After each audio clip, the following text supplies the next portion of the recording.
le amale Paulo ma talapaunga ai Wei tangata sao mai nei le mo le lo che fo wei se fa la tu fa mate tu puna me taimi nei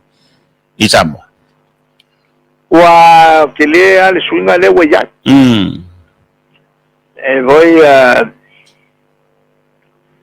tangata to luana bawe to no fo tanga luanga me fa la tu e la fa malolo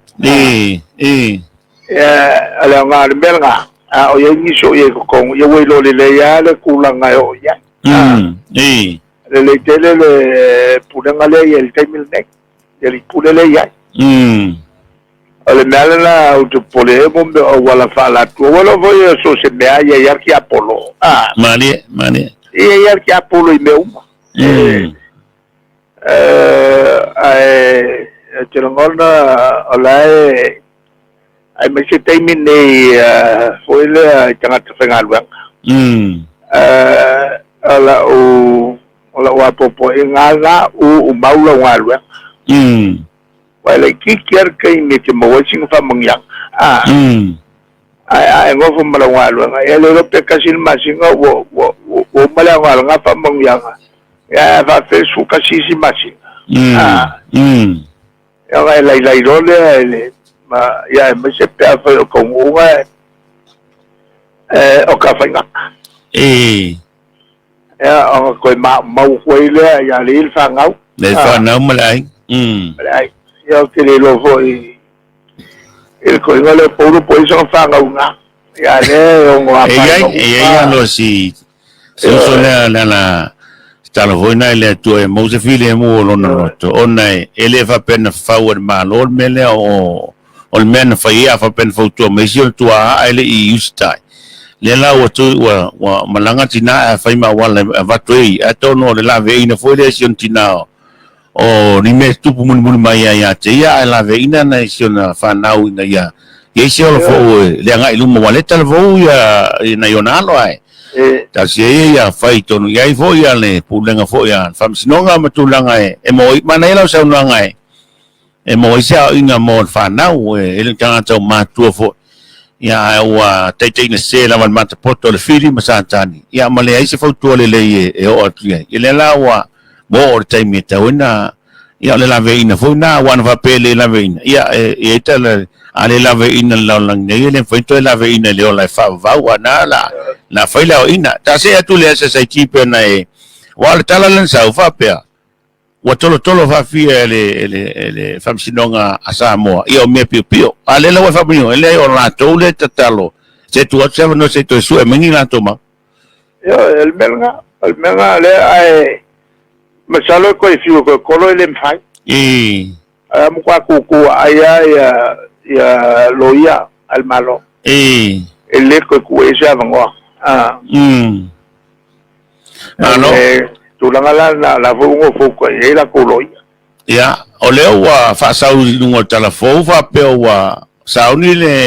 ya le fontele malu e fa sala ya fi au ya fa pe wa to mosta e tu la fono e tongi ala to la fonga malo e foi na tau fa mani no e lo nga me me le lo ai le on ko lo ko fa a fese un va pena o le singa ko pa u lo pembale pe ambale kale si wa ma kwa ya mantua fo ele iso on male pele kale sia mo se pang wa sa ngi ma al melga ko nga ku loko ya ko fa nga po le banga ngi ngamai ngi sila ya si foi winga fa penga foi se au amakanga wa makang kalango me fa penga el melale e ko inga ngama fo loko el mele mo le fa kuma winga wole ko ma ko voi sa over male afro sa mo ako na lotu na e fakasa la mele ko ros fulu mo ko pesengel mele ko sang kalwai ile si foi tu singa ngo ele lo pe ko fe ku singa ngo we lo ko pa wa kirina wa mai kari I tangata ale mari die to la la ko sa fanga o lo fa ma kaulanga pol mo kwao ese o ese o lo isi kalesia o nanga ko po le mele ko nga sisir ko ye fa tau le kalesia fa kasa nga wa nginga le wo ye fa kasa ko fu kai ilunga fa au wa fiu foi lako ya mesale pulenga le ako inga ta fa ia ponkang kele ya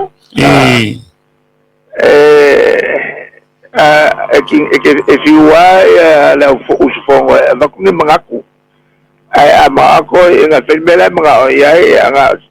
ako sa wa ako kuwa al ka vai mai le ko inga eu só foi ela como cá o pule fa ko no el foco te si wa ko yang isi que esse cá o pule logo ko inga pasi fa malo siala ko nga melanga man ko le o ka yo ku fongo le ka fa le ko ka mai ule ko vai ponka o kaka malo circus pa ia belana taona si lo ko vo ia vai ia ko ia wa o foi fai au la ko le fa au ni o kaka o la vale o lo ko le o o if I doctors belanga ko fo vo ia ko ia ko lo ko la ko fa le me vo ia ka vo ngala ko lo ya le simba ola la ngalo ko inga fa au ole ka te ol makongu al fa penga ka pau fa ke lo fa ma uru nga oi mal fa la ku umba ngalo la ko inga melnga ili os ere fa rupe ol fa au e fa casa por fa ngale Muchísimo. el me kisi por fa ngai al fa rupenga ngofo o avo io o le kalesia ma pule nga malwari fa pule o le fa ngai fa pule al bela nga ma kuile mga wale ya ri fa pule fa ke rol fa siao a veces alguien copia kui luego vai ver mo fa ke ai singu yo el mako pula ya ma wala ya isi fa o singu fa ke a ko ve mai rim fa pula le ai la fa ke al mako fa siao ma di lo ko ya singu ma ko me nga ko nga makua ko ina le baka puia o e kalesia mal pulenga ali vai pula no yo lo e falango lango le e kalesia pulenga malwari vai pule e falango lango fo el choifua falanga ngori vai pule la tu fatenga vai la ele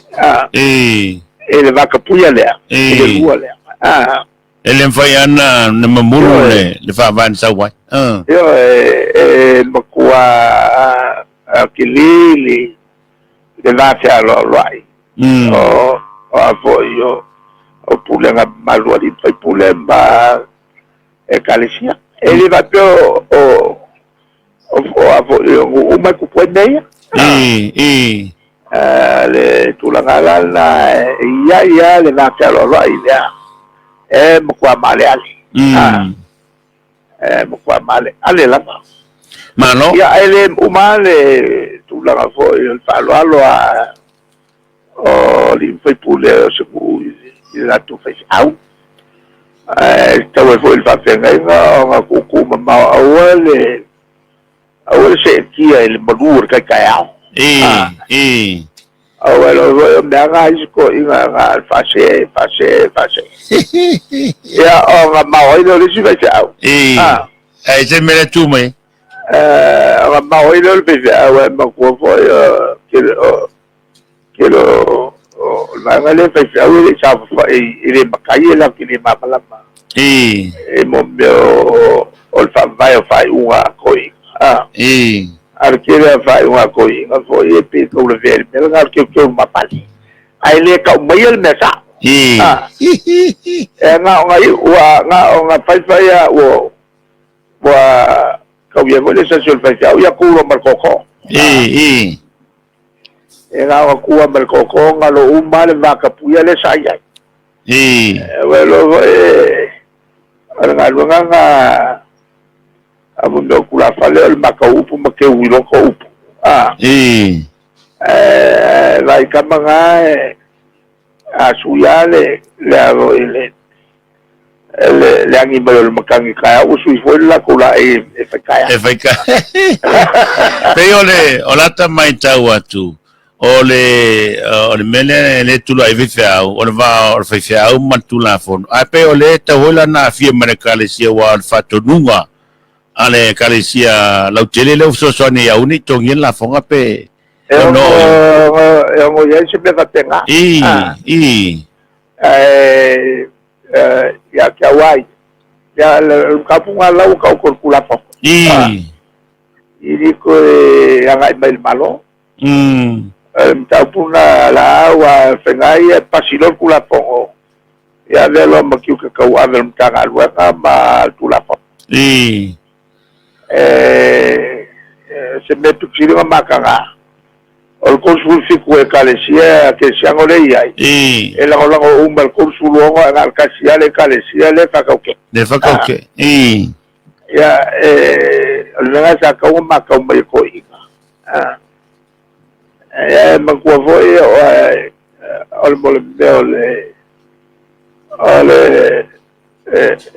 afo elunuki mo meo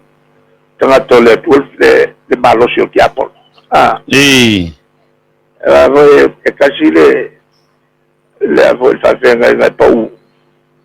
o mkwa ara langa fia ya seori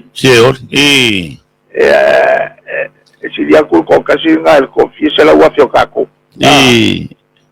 mantual fesa una le tu le fa nga sakala me kaya kile nga mole tua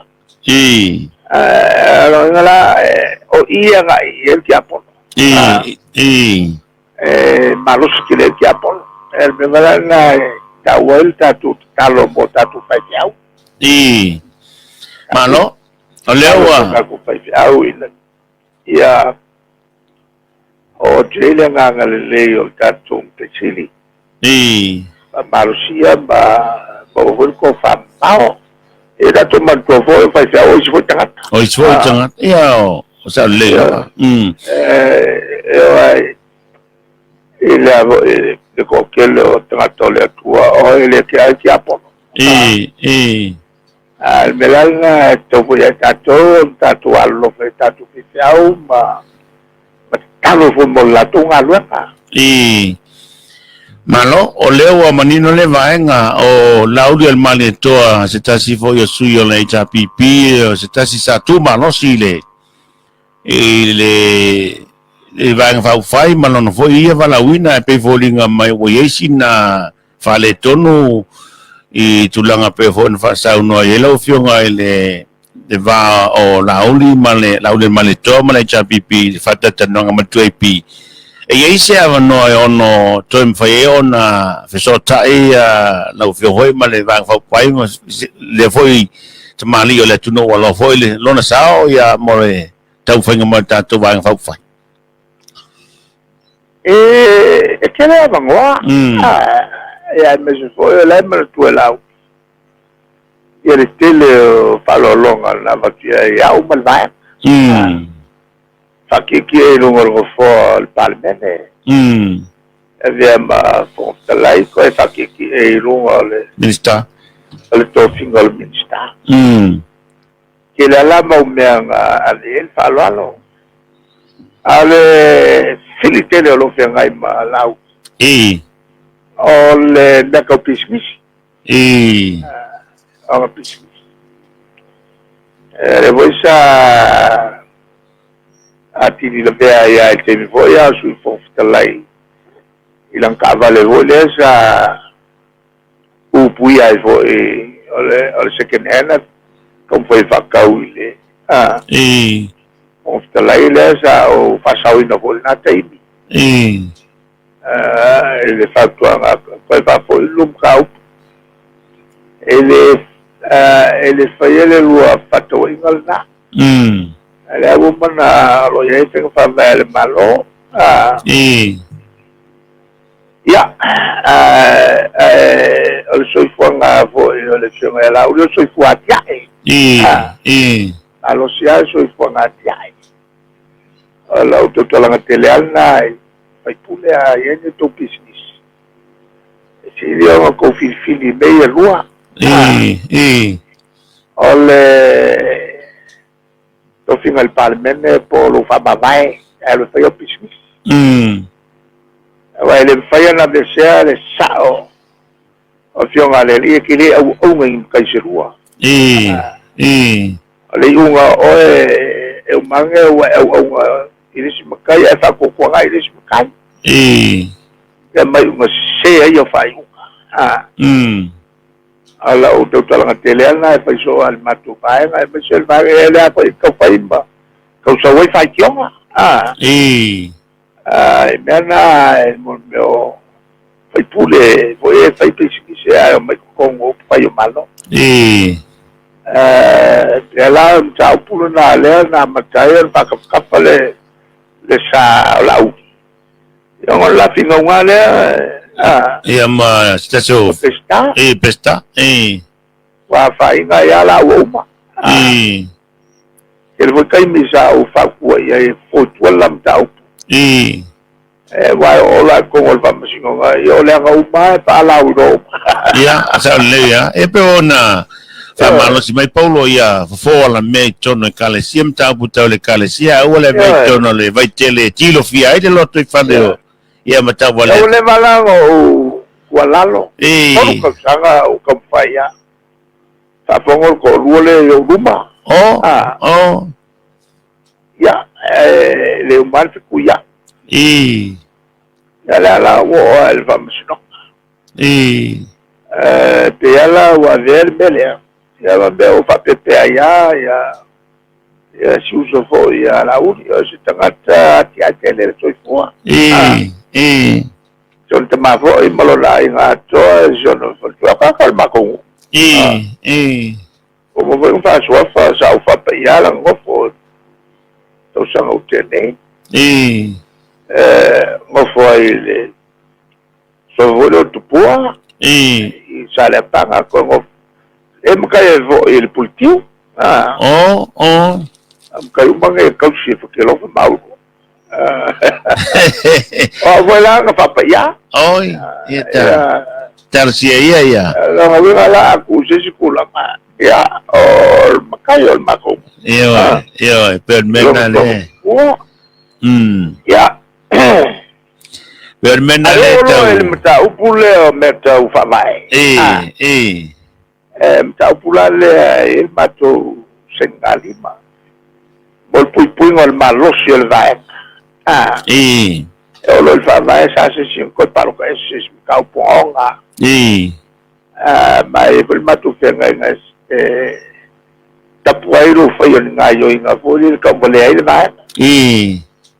o fa ko ilalo ma fa ka si ai vai ma to vo ya so to nai ke longa el pa ku nga ga mai ngol pa nga so longo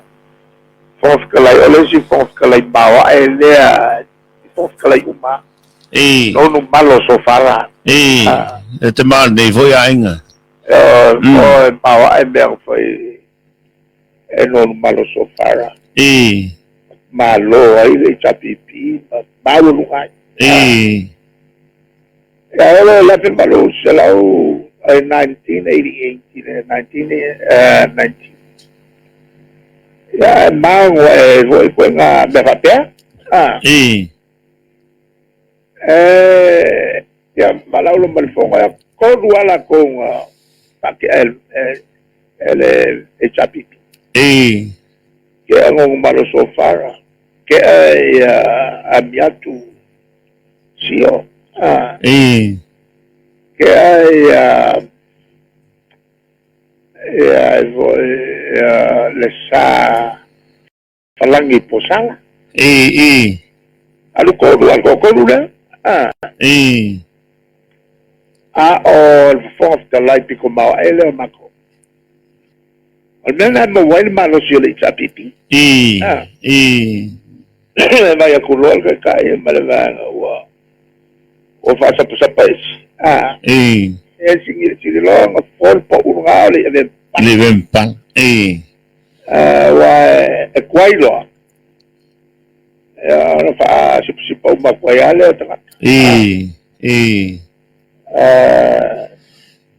ila le tulangal na sapsi ya ko la na lo tu por la te pa pe ko le faya mate fasalla ya ta ko na esto a ver matu va que lo ponga pa fa cal va ko ta al ta ko na pa to ta fiel va na ya ayo manila fo ya ele yo me ya lo te le fe la sa ku si fo ya isi kon ta puede saula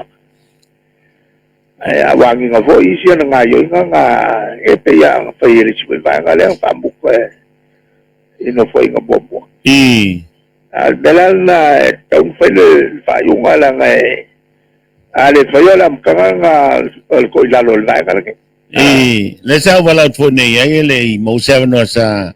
ya o se panga to tin volta to le tio te le to sanga o mai foi fai ni mal tanga le kele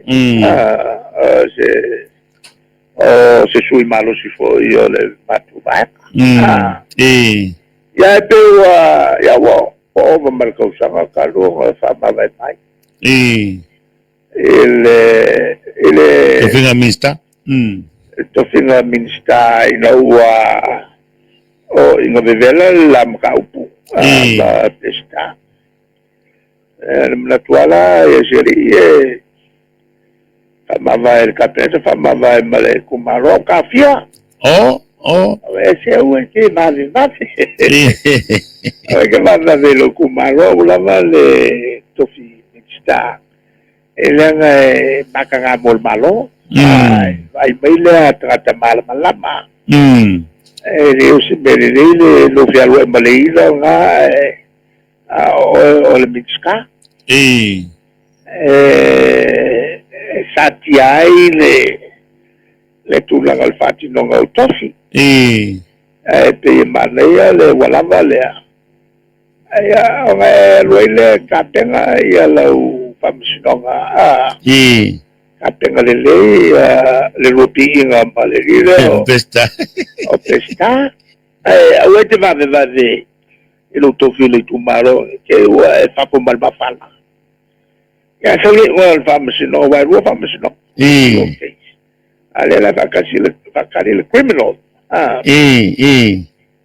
marola ya il silvo case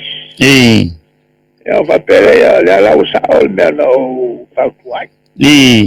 ya la rola wa ese le silvo ya ese lola le behoga la le koe al le criminal case ya e fai la si on la matau pula moia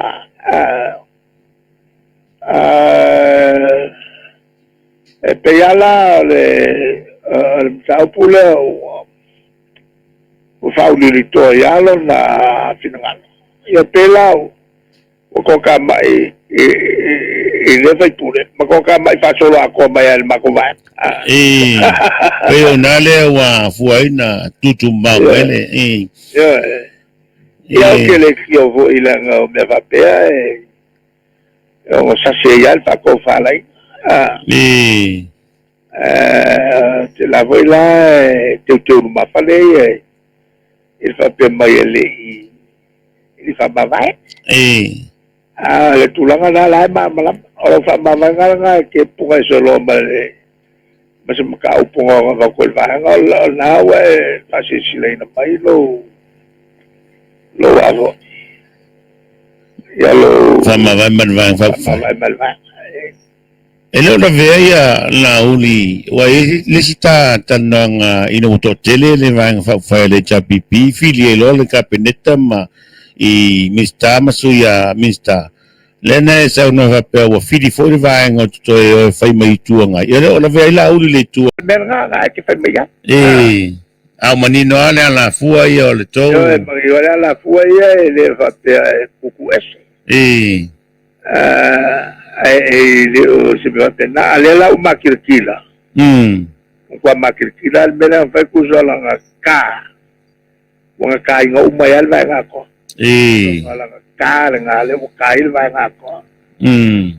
ole va wen fa mais fa puro ka un fa se un ole idea ya va criar aqui mais o meu ole se fa porque yo sat fa petai tai wale na fa fiat fa se lo tala wale ma wai tau vo ya wale vo to ma tanga tal se ya mususene lenga ngole tu mo se file mo ron filinga ya ma fa fiat fa se lo tala ya wa ale tau no ma ale se no ma la ofionga ya fa ya el comité fa unga ma ya tal se mo se file mo wale ngai luma ai ole na